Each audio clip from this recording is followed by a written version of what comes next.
Christine, donc tu travailles sur les liaisons dangereuses. Peut-être dire que ce rapport avec cette littérature-là, tu as travaillé sur la littérature de Sade, tu as monté la philosophie dans le boudoir, tu as monté la Vénus à la fourrure de Sacher Masoch. Et puis, non, c'est tout.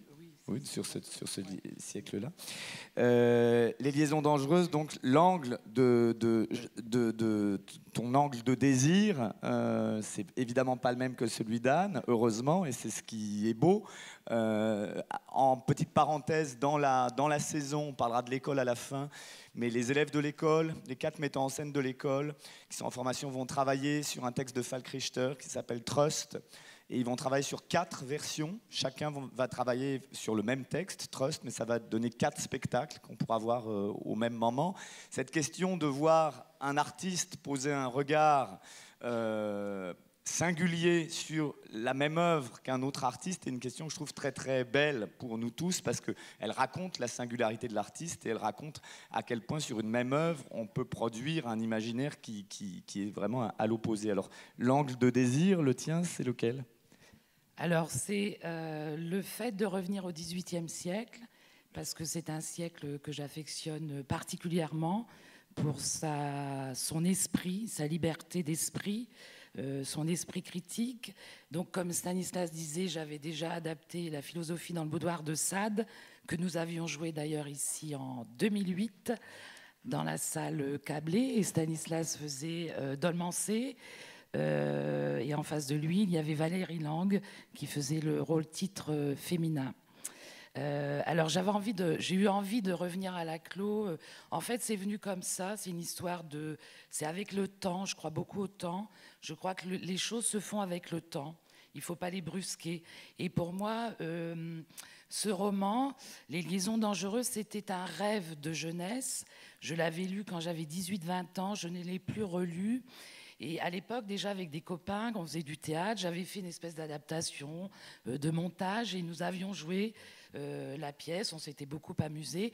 Donc je suis restée sur ce souvenir, et je dois dire que c'est un roman, et il y en a peu, je pense, dans notre vie, qui a exercé une réelle fascination. Donc j'ai essayé de me demander pourquoi est-ce que j'étais aussi fascinée par ce roman, pourquoi de temps à autre des flashs comme ça me revenaient, des images sans revenir au texte.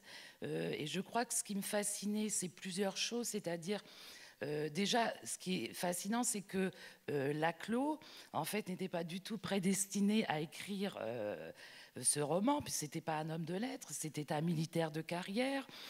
Il s'occupait de fortifications, il inventait des obus. D'ailleurs, j'ai vu qu'il était passé à Strasbourg. Et donc, ça a été le roman unique de sa vie. Donc ça, je trouvais ça passionnant. Et puis, et l'histoire aussi du roman qui me fascine encore, c'est-à-dire que quand il écrit le roman, quand le roman est publié en 1782, c'est à la fois un succès, un scandale.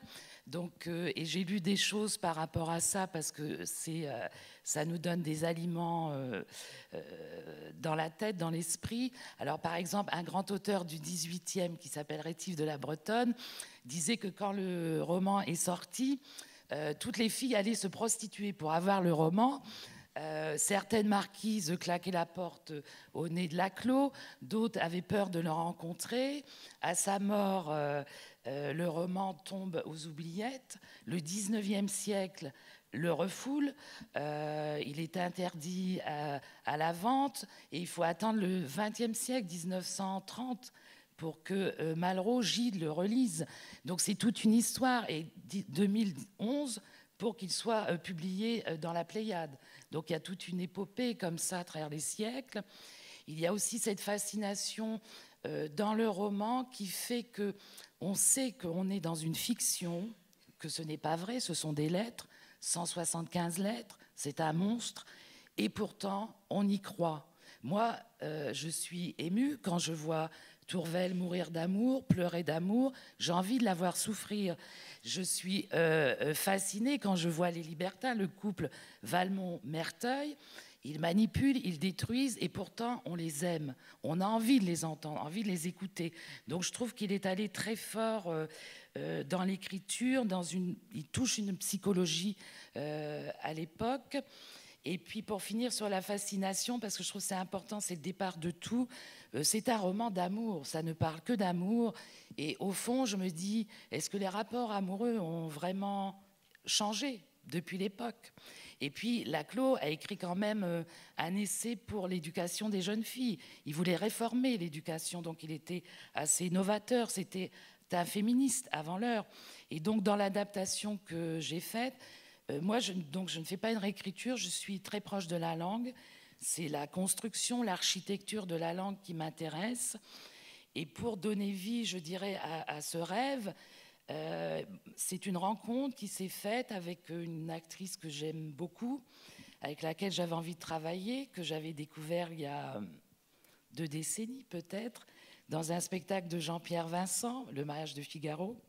Donc c'est Dominique Blanc. Et donc on s'est fréquentés, on s'est vus, et quand j'ai senti qu'elle avait le désir de partir avec moi sur cet objet-là, en fait j'ai commencé l'adaptation. Il fallait que je concrétise le rêve par une personne en chair et en os. Et puis donc face à Dominique Blanc, donc, qui interprète Merteuil, ce sera Vincent Pérez qui fera Valmont, parce que aussi je me disais... Voilà, à mon âge, aujourd'hui, j'ai envie de raconter une histoire de théâtre avec ces 2 acteurs. Et pour moi, ce sont les années Chéreau. J'allais au théâtre de Nanterre, j'étais toute jeune.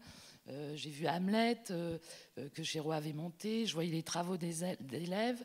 Et voilà, je voulais faire avec ce roman voilà, une histoire de mémoire. Je trouve ça important, la mémoire aussi. Et autour de Vincent et Dominique, il y aura donc 5 femmes. C'est un roman en fait féministe, on peut dire ça, avant l'heure. Donc Mademoiselle de Volanges, c'est une jeune actrice que j'ai rencontrée à Liège, qui est encore au conservatoire. Sa maman sera interprétée par Véronique Wilmahers, qui est aussi une comédienne belge. Et nous aurons aussi, j'ai des acteurs avec qui j'ai déjà travaillé, avec lesquels j'ai travaillé. Julie Duchossois qui interprétera Madame de Tourvel, Manu Garcy-Kilian qui fera Danceny, Stéphanie Cosra, une courtisane, Karen Rancurel, Madame de Rosemonde. Voilà. Et ce qui est intéressant chez Laclos, donc dans l'adaptation, comme je vous disais, je suis sur la langue, je suis très proche de la fable, parce que c'est l'histoire qui m'intéresse, avec ses intrigues, ses mouvements, ses rythmes. Il y a des rythmes. Et puis, on a une vision de l'amour très différente entre ces 5 femmes, puisque la petite Cécile, elle a 15 ans, et Madame de Rosemonde, ils disent que dans le texte que c'est une antiquité. Donc, ces 5 femmes, en fait, appartiennent à des époques différentes. Elles ont des conceptions de l'amour différentes. Et je trouve que c'est d'une extrême modernité. Voilà, je ne voudrais pas être trop longue. Et pour finir, voilà, c'est un spectacle qui se fera en costume d'époque. Voilà. Alors, pardon, vous pouvez applaudir Christine.